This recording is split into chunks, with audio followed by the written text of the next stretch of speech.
दोस्तों, अक्सर लोग हमसे पूछते हैं कि महारथी कर्ण और वीर एकलव्य में कौन सबसे महान और शक्तिशाली योद्धा था। क्या एकलव्य कर्ण को कवच कुंडल सहित मार सकता था या एकलव्य के पास कर्ण से भी शक्तिशाली दिव्य अस्त्र थे। तो आज हम जानेंगे कि महारथी कर्ण और एकलव्य में कौन सबसे महान और शक्तिशाली योद्धा था। तो आइए जानते हैं दोस्तों कि दोनों ही योद्धा महान वीर और महान पराक्रमी थे। इस बात में कोई शक नहीं है कि इन दोनों जैसा योद्धा महाभारत में कभी हुआ है और ना कभी होगा।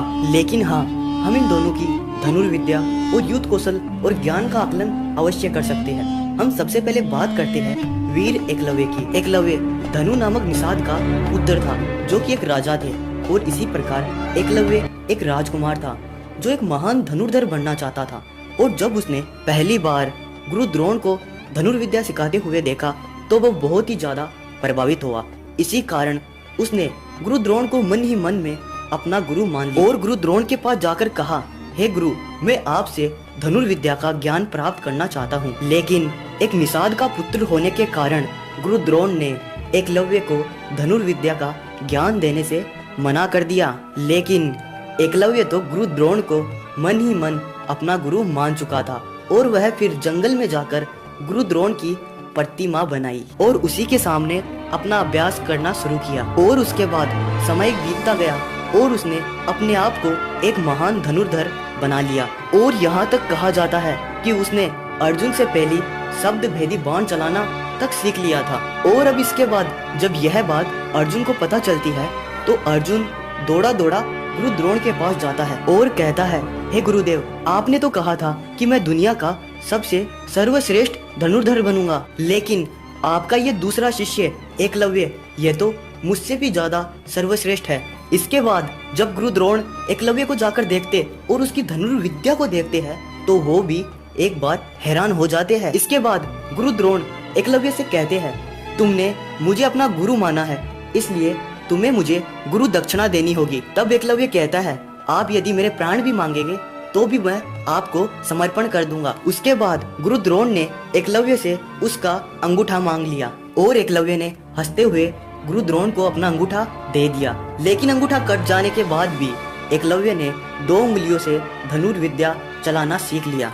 और अब इसके बाद एकलव्य छेदी नरेश जरासंध की सेना में सेनापति के रूप में शामिल हो जाता है। दोस्तों, जरासंध वही योद्धा है जिसके कारण स्वयं श्री कृष्ण को द्वारिका छोड़कर मथुरा जाना पड़ा और उस जरासंध ने एकलव्य को अपना सेनापति चुना था। तो एकलव्य कितना महान धनुर्धर होगा। अब जब जरासंध एकलव्य को लेकर श्री कृष्ण से युद्ध करने गया तो उस युद्ध क्षेत्र में एकलव्य के समान कोई धनुर्धर नहीं था। एकलव्य अपनी धनुर्विद्या से उस सेना को बुरी तरह घायल कर चुका था। अंत में एक भीषण संग्राम के बाद स्वयं श्री कृष्ण वहां आ जाते हैं और एकलव्य को अपने सुदर्शन चक्र से आखिरकार उन्हें मारना ही पड़ा। अब सोचिए, जिस योद्धा का वध स्वयं श्री कृष्ण को अपने सुदर्शन चक्र से करना पड़ा, वह योद्धा कितना महान और बलवान होगा। अब एकलव्य के वध के बाद श्री कृष्ण एक बार अर्जुन से कहते हैं, हे अर्जुन, तुम्हारे ही कल्याण के लिए तुम्हारे गुरु द्रोण ने एकलव्य का अंगूठा उससे मांग लिया था। अगर उस समय एकलव्य का अंगूठा नहीं कटा होता तो एकलव्य के समान इस संसार में कोई भी धनुर्धर नहीं होता। और श्री कृष्ण कहते हैं, यदि एकलव्य अभी जिंदा होता और जंगलों में अपनी धनुर्बाण लेकर इसी तरह प्रयास करते हुए घूमता रहता तो वो दूसरा परशुराम बन जाता।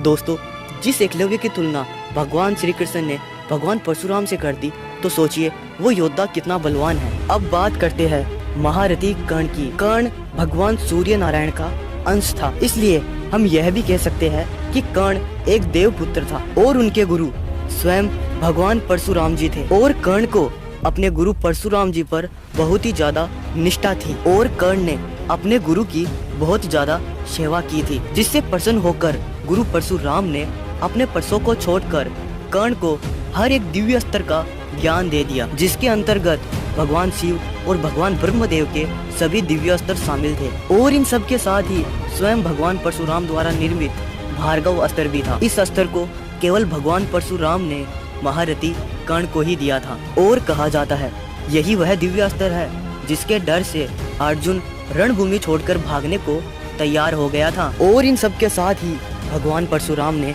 कर्ण को अपना दिव्य विजय धनुष भी प्रदान किया था, जिसके होते हुए कर्ण अजय हो गया था। और इसी के साथ महारथी कर्ण के पास जन्म से ही कवच और कुंडल थे जो अमृत से निर्मित थे। और इसके होते हुए कर्ण को तीनों लोक में कोई भी योद्धा परास्त नहीं कर सकता था। और यह बात स्वयं भगवान कृष्ण ने अर्जुन से कही थी कि यदि कर्ण के पास युद्ध में उसका कवच और कुंडल होता तो तुम अपना गांडीव लेकर और मैं अपना सुदर्शन चक्र लेकर भी कर्ण को इस युद्ध में परास्त नहीं कर सकते। तो हम ये कह सकते हैं कि एकलव्य के अस्त्र भी कर्ण के कवच कुंडल के सामने फीके थे। और इन्हीं सब कारण देवराज इंद्र ने कर्ण से उसके कवच और कुंडल छीन लिए थे। और अब आप सोचिए कि महारथी कर्ण से इंद्रदेव कितना डरते और जलते थे, और बार बार कर्ण के साथ ही देवताओं ने क्यों छल किया। इंद्रदेव के कारण ही कर्ण को पहले गुरु से श्राप मिला और फिर उनसे कवच और कुंडल छीन लिए। और भगवान श्री कृष्ण ने तो महाभारत के युद्ध के समय कर्ण पर अपनी माया तक का प्रयोग किया ताकि वो अर्जुन को नहीं मार सके।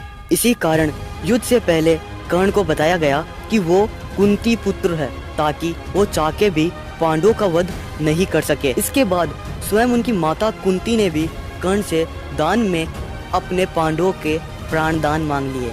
और इन सब के बाद भी कर्ण को युद्ध में तब मारा गया जब वह नियता था। उस अवस्था में अर्जुन ने कर्ण को मारा था। यदि इन सब तथ्यों को देखें तो महारथी कर्ण एकलव्य से क्या अर्जुन से भी कई महान और कई शक्तिशाली योद्धा था। दोस्तों, आपका इस बारे में क्या विचार है?